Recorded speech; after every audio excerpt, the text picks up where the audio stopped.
Hello, welcome to Ted's Corner.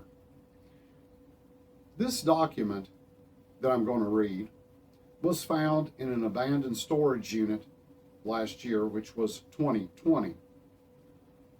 I scanned it into the computer so I could make it out a little bit better and enhance it. I call it the Gospel According to Rick.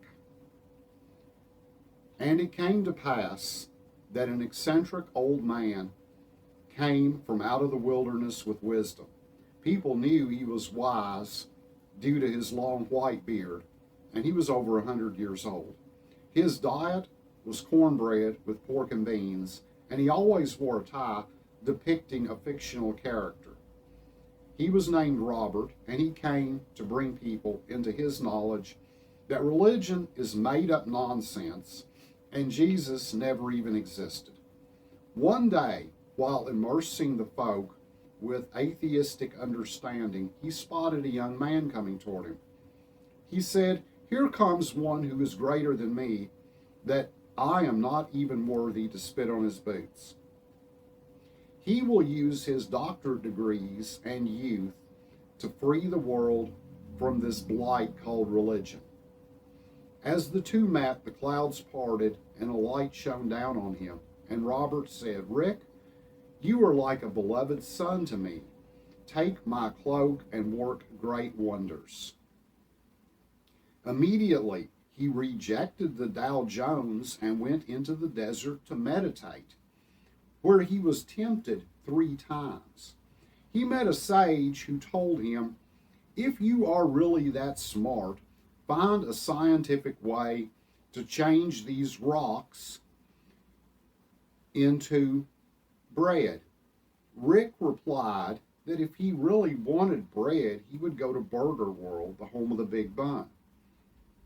Someone drawing a government check told him, "Throw yourself off this roof and it's not high enough to kill you, but you will injure yourself and can sign up for disability."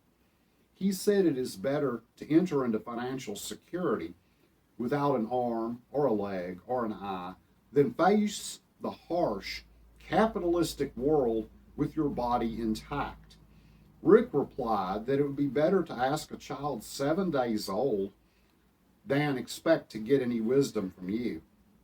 Finally, a minister told him, "Join with me and start a megachurch.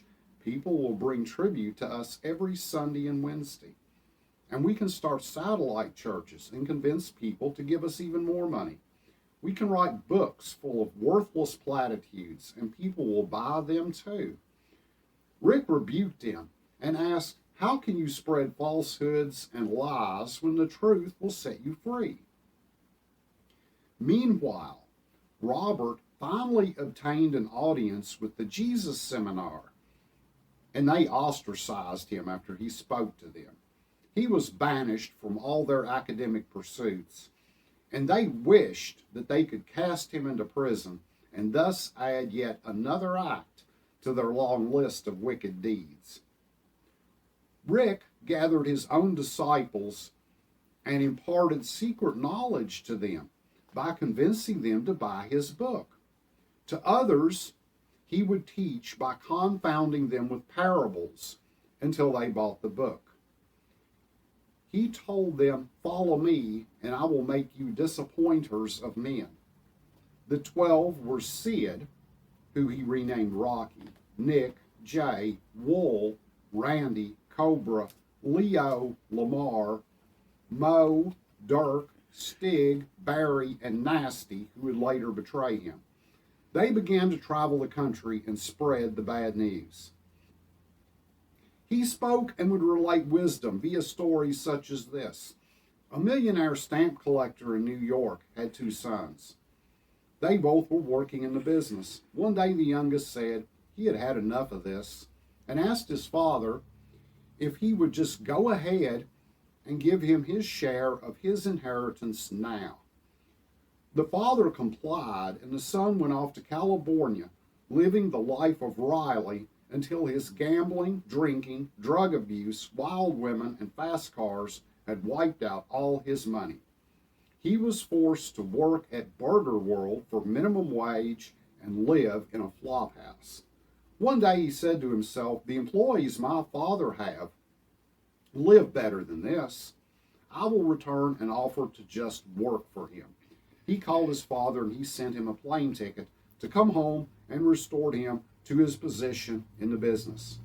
After some time, the youngest again grew restless and said, I've saved up a little and am going to strike out again on my own to make a name for myself. The oldest son was happy to see him gone again, since he thought he was a slacker, until the year-end inventory showed their most valuable stamps were missing and replaced with worthless green and yellow trading stamps. He also then said, a rich man owned an enormous shopping mall, and the biggest and most popular store was called Lazarus. Every day when he went in, there was a shabby bum sitting by the entrance door trying to get people to give him spare change. The rich man would never give him anything, and he wished he would go somewhere else to beg. One day, both of them died, and a new landlord took over. He made repairs to the mall and was nicer to the tenants. Since there is no heaven or hell, both of them just stayed in the grave to rot, and everyone who even remembered them were glad. Both of them were dead and gone. Always seeking knowledge, he traveled far and wide to meet with scholars at prestigious universities to discuss the historical Jesus and the mysterious and hypothetical Q document. He said LMNOPUQRSTVWY, etc. There was no Q and no historical Jesus. I will prove this with mathematics and statistics using Bayes' theorem. The scholars just rolled their eyes. However, at certain universities, a very few would secretly tell him in private, you know, we have just too much effort invested in Q and the historical Jesus to just abandon our lifelong research. Our fate is to just continue on our path in darkness. On one of the mission trips, a disciple lit a candle and hid it under a basket at the motel. While they were gathered at Burger World, the motel burned to the ground and they were promptly ran out of town. Rick said no one with any sense would light a candle and put it under a basket. And the disciple said he wanted to save the light, didn't have another match, and his bulb was burnt out. Eventually, he returned to his own hometown and went to the church there and stood up and began to read the New Testament in Greek. The people said, listen, he is speaking in tongues. His relatives found out about this and they came to get him since they thought he had finally gone bananas. Others said he is demon possessed and they invited him to come with them to the top of a hill where he could view the new improvements to the town. But he knew they intended to push him over the edge, so he escaped. He told his disciples these local yokels never appreciate someone who has gone out and made a name for himself. Meanwhile, his relatives said if only he had gotten a doctorate in land surveying instead of humanities and ancient history, he wouldn't have to roam the country giving lectures in order to promote books nobody will buy. Then he continued to more friendly areas and told another story. There were 10 young women being courted by text messages. The potential bridegroom had exchanged messages and photos with them on the cell phones. They told him they were virgins, but he didn't believe them.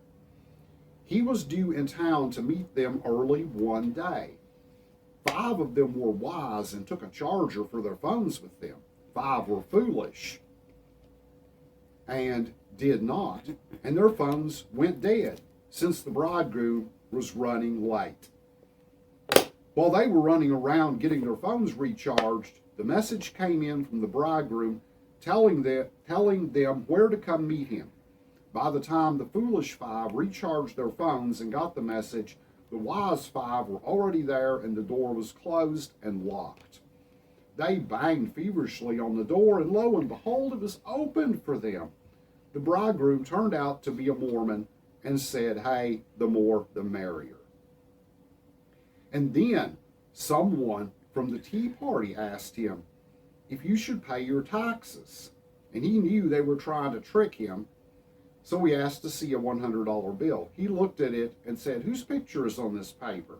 And they said, Ben Franklin. Rick said, render unto Ben what belongs to Ben.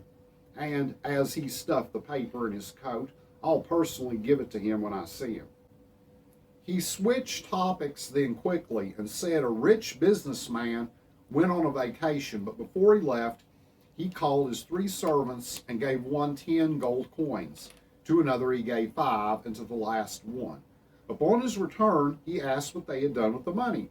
The first said, I employed Bayes' theorem in the Dow Jones and have earned another gold coin. The second said, I gave the money to the church so you could earn riches in heaven where there are no moths or rust. The last one said, I have bought this 700-page book for you, written by Rick. After reading it, he said, you have been the most profitable servant to me, and took the money from the first one and gave it to him. Before entering the city, Rick was hungry and spotted an apple tree. He went up to it, but it was late in the season, and there were only a very few left at the very top. His disciples told him it was too late to find good apples. He cursed the tree, and the tree spirit struck back. The few at the top fell on his head, but they were rotting and full of angry hornets. The hornets stung them and chased him and the disciples off in all directions. Rick later returned with a chainsaw and dispatched the evil tree and made a stack of firewood out of it. After regrouping, he was ready to go into the big city, where there was an enormous mythicist group having a rally. For some reason, he said he needed a colt to ride in upon. The disciples could not find a colt, but 3 of them spotted a Mustang idling at a gas pump and said the master has need of this. They took off with it, despite the threatenings of the owner. He then made a triumphal entry into the city driving the Mustang. The welcoming mythicists threw their coats, jackets, and tree branches in the road in front of him. Unfortunately, one of them had just been to the hardware store and had a pocket full of sharp nails. Eventually, making it to the mythicist convention, he gave his presentation and was given a standing ovation by the crowd. Later, he made a shambles of the proceedings by alleging that other mythicist writers were cranks and conspiracy theorists that made people not take his scholarly research seriously. Some of the disciples had too much to drink and fell into him, causing him to trip, thus knocking over the tables with stacks of books and the bills and coins they were using to make change. This was a big mess and even prevented people from walking through the hall temporarily. The police were there later looking for him and his disciples, and upon finding Nasty, grilled him until he told them where they could find Rick. Leaving early the next morning to return the Mustang to its owner, you see, he didn't know the disciples had stolen it. Rick spotted a man lying face down on the grass beside the sidewalk. Earlier, the sheriff had passed and saw the man, but just said, "There's another wino passed out," and drove on. A pastor also saw the man, but did not have time to stop as he was already late. Rick had compassion on the man and stopped, went over to him and rolled him over.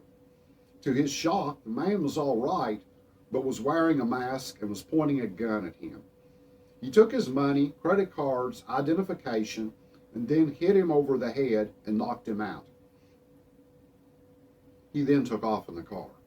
Before the guy had driven 10 blocks, the police identified the stolen Mustang and opened fire when he would not stop. The car wrecked and turned over. The police pulled the badly mangled body from the car, but he was dead. His face had been smashed against the windshield since he was not wearing a seatbelt. But they identified him from the stolen articles and the trunk full of unsold books. He was given a funeral and buried in a new tomb no one else had ever laid in. It was donated by one of the mythicists named Joe, who was a disciple but secretly, due to the other mythicists, historians, and scholars. Saddened and with much weeping and gnashing of teeth, the disciples silently left town. On the way, they looked and saw the tree Rick had cursed. They found it was completely demolished, except for a few small branches lying around, and declared a miracle. Angry evangelical Christians went that night and dug up the body and burned it at the stake and even ground the bones to fertilize their gardens. So now this last error turned out to be even worse than the first. A young woman who was at the convention and met Rick and said she would buy his book as soon as she got some money, went the next morning to pay her respects since she overslept and missed the funeral. She took 2 other girls with her, and they thought that since this tragedy had happened, they would pool their resources to buy his book. They got there and were astonished to find the tomb open and empty. A nearby workman, wearing white and already drunk, even though it was only noon, was sitting against a tombstone. He mumbled something, and they thought he said, "Why do you seek the living among the dead?" Rick woke up and realized what happened, but he still had the girl's address and phone number on a paper in his pocket. It was close, so he walked there. But upon seeing him, the girl screamed, ran away terrified, and told no one. After that, he tracked down the disciples and picked the lock where they were staying, since they did not answer the door. And he stood in their midst. They were sleeping and woke up with hangovers from their grief when he said loudly, "Peace be with you." They were terrified and were sure they were seeing a ghost and ran away in all directions. One even jumped out a window. He decided he needed to get home, and during the trip, it was later said that 500 people had actually seen him alive. And that's where it ends. I hope you have enjoyed listening to this. If you have, look for more additions and videos later to Ted's Corner. Thank you, and God bless.